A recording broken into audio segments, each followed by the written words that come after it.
Атқа міну жай ғана спорт түрі немесе ермек емес. Бұл адамның физикалық, психологиялық және эмоциялық дамуына зор әсер ететін кешенді жаттығу. Ежелден бері халқымыз жылқыны серік етіп, ат үстінде жүріп ақ денсаулығын нығайтқан. Қазіргі таңда бұл тәжірибе ғылыми түрде дәлелденіп отыр. Физикалық денсаулыққа пайдасы: бұлшық еттерді нығайтады.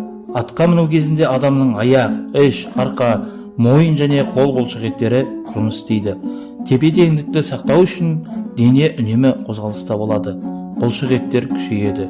Сонымен қатар дене сымбатын қалыптастырады. Координация мен тепе-теңдікті жақсартады.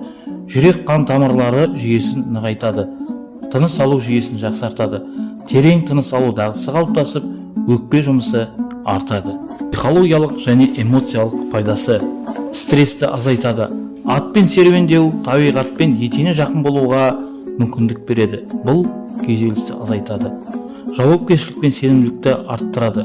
Шоғырлану мен зейінді арттырып, атқа мініп үйрену барысында адам аттың әр қозғалысын сезіну үшін зейінін толық жұмсайды. Өзін бағалау мен сенімділік артады. Атты меңгеру оңай іс емес. Оны меңгерген сайын адамның бойында өзіне деген сенімділік те артады. Атқа міну тек көлік құралына міну емес, бұл мәдениет, дәстүр әрі денсаулықтың қайнар көзі.